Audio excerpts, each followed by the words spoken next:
And welcome back to the Hot Lap, where we're getting into the winners and losers of the Chinese Grand Prix. So let's get into our first loser of the Chinese Grand Prix, and it's a team, and we've done them before. Yeah, these guys are right here. Mercedes, very average, let's say, not particularly great. I mean, disappointing. Yes, all the superlatives you can say. I think Lewis Hamilton finishing second was a highlight in the sprint race, but I think that was Lewis Hamilton finishing second, not really Mercedes finishing second, due to Mr. Hamilton, coming out of his shell, let's say, for the 2024 season, and then sadly going back in after qualifying. And when you think about it, they finished Russell did qualify 8th, but they ended up finishing 6th and 9th. Yeah. If I was Hamilton and Russell, I think I want my money back by now with that. With the chassis that they've basically been able to provide. Now, is it unfair that I label this guy as a loser? I don't know. He finished 3rd, but he had the fastest car. Yes, the pit strategy wasn't exactly ideal. He got past Leclerc fairly easily in the end, and Lando Norris in a lesser car absolutely showed him up.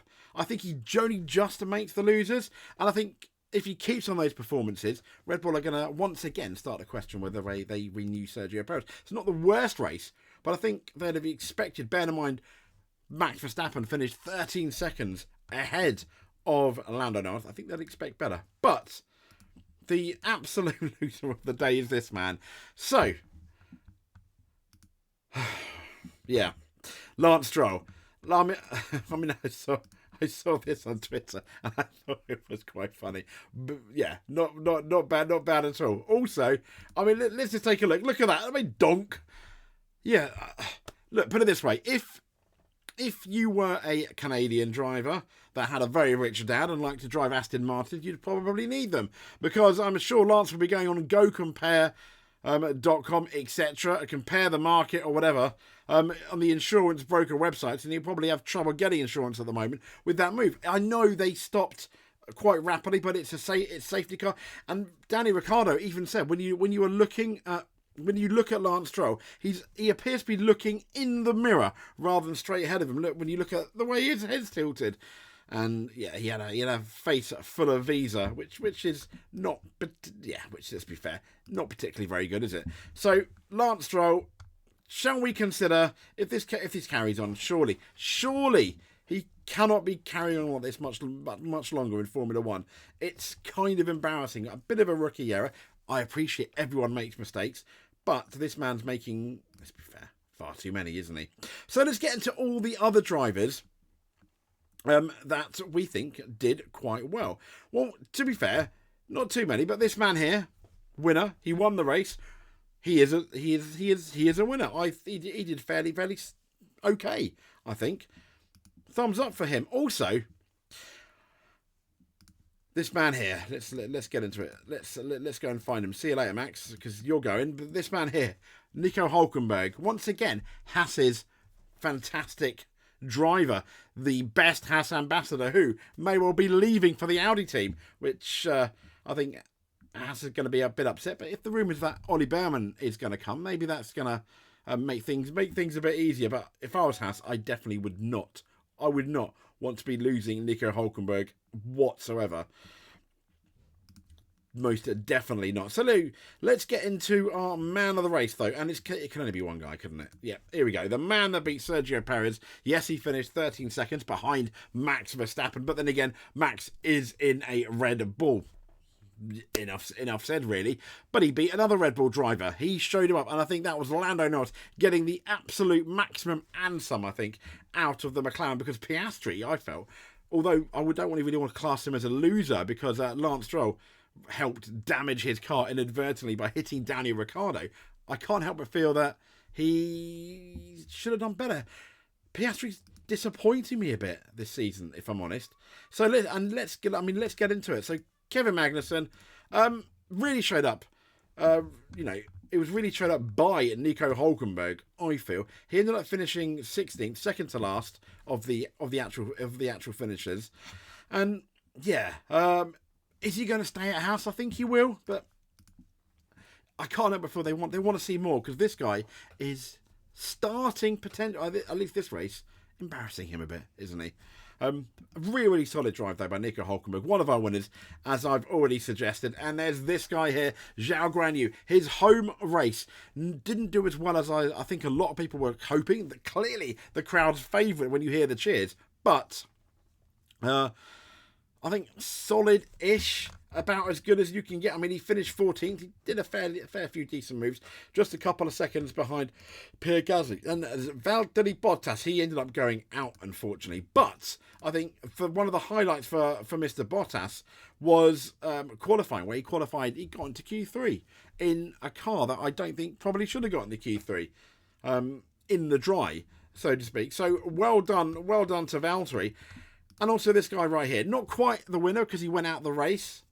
Maybe I'm being a bit harsh. So close to being one of the winners. So Daniel Ricciardo, he this weekend has absolutely outshone Yuki Tsunoda to the point where Yuki Tsunoda thinks there's something wrong with his car.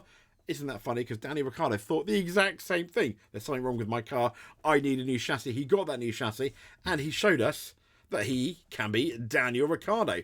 But Yuki Tsunoda really outshone by Ricciardo here coming into obviously China. What's going to happen in 2 weeks' time at Miami? Ricciardo's not too bad, at the old street track. When you look at places like Monaco, he does really well. This guy here, moving on, Alex Albon. So we've got Alex Albon. I mean, sorry, Logan Sargent. Yeah, he's Logan Sargent, isn't he? Alex Albon. I mean, it's funny, isn't it? Because a lot of teams are not. He was being spoken about near the beginning of the year as the man to replace potentially, Sergio Perez in the Red Bull team. Red Bull were rumoured to have offered him a contract. Mercedes have him potentially on the list. We don't really hear that so much now. Yes, he finished 12th, and he was only 5 seconds away from the points. I don't think Williams have scored yet this year. So solid, but not great. Ocon in 11th, I think, didn't do too bad. All things considered, he's in one of the slowest cars, and he did end up finishing 11th. But like many people, they were helped by the safety car. But still, not too bad for Ocon. And it's Pierre Gasly, I think, who's kind of being outshone by Ocon so far this season. And this seems to be continuing. He only finished about 7 seconds behind Ocon. I mean, Ocon, 62 seconds behind Max. Gasly finishing about 69 seconds, give or take a few tenths. But still, if I was Gasly, I'd be confirmed. Well, you know what we think. You know what we think about Lance Stroll, don't you? Yes. He came in like a wrecking ball. Fernando Alonso, a fairly solid job, despite the fact that they gave him what I thought was an absolutely ridiculous strategy. I mean, what on earth was going on there? It was just a bit weird. He ended up on the soft tyres. I'm gonna, hopefully, it may in the race fallout. We're going to be talking about that because I'm really going to be scratching my head. Very, very strange. But I think, all things considered, he put the medium tyres on and he ended up passing quite a few people. So absolutely fair play to Spain's own Fernando Alonso. But this guy, Oscar Piastri, I think for the first time, I considered just putting him in the losers purely because he just didn't have the race pace. First time for a while. Lando Norris really outshone him. Is it because he cannot manage the tyres? That old chestnut coming back from last year, he was really, really struggling with the tyres. Now, I know that he ended up getting damage from that Ricardo Stroll incident, which hurt his car. And I think, to be fair, he stayed ahead of Lewis Hamilton, which I think was good. That was the only good thing, though, I think, about Piastri's race. We've spoken about Lando Norris, absolutely solid result. And the question people are now thinking, can McLaren catch and beat Ferrari for second in the Constructors? I think it's certainly a possibility at this point, especially considering going into the Chinese Grand Prix, McLaren were not expected to be that strong. And talking about disappointments, I mean, both Ferrari drivers, I know they tangled in the sprint race. I mean, Sainz finishing 33 32 seconds behind Verstappen, despite obviously the safety car. No transgressions like they did in the sprint race. Whoops a daisies. And Charles Leclerc again, 23.6, the tyre whisperer of Japan. Seemingly couldn't make their tyres work. He only finished a few seconds though behind Sergio Perez, but still, I think Ferrari will come away from this disappointed and somewhat concerned about McLaren. Next up, we have George of the Russell, who ended up finishing 6th, qualified 8th, out-qualified Lewis Hamilton. It's kind of the opposite of the sprint day between these two. And the sad thing is, I think that's about as good as that Mercedes is. I mean, he beat Alonso, which I think is a plus. That's more Alonso and their silly strategy, though. That's really done that to them. Yeah, and I mean, even his teammate Lewis Hamilton, a really, really average, well, below average, not weekend because he finished 2nd in the sprint race, but other than that, that was one of the, qualifying in the sprint race were the highlights, and then it was very exceedingly average from there. Where do Mercedes go? They do have, apparently, an upgrade in 2 weeks' time in Miami, so that may well be fairly interesting. Sergio Perez, yeah, we've spoken about him, but just being one of the losers, simply because I think that you'd expect him. You'd expect him to be beating Lando Norris, wouldn't you? And here we go. And Max Verstappen is the winner, of course. So, I mean, that's pretty much the Chinese Grand Prix winners and losers. If you like what you see, please send us a subscribe. That would be absolutely okay. That would be absolutely amazing. And catch us soon. We'll be speaking about all the news with the race fallout as well. So that will probably be on Monday. Speak to you soon. Thank you very much.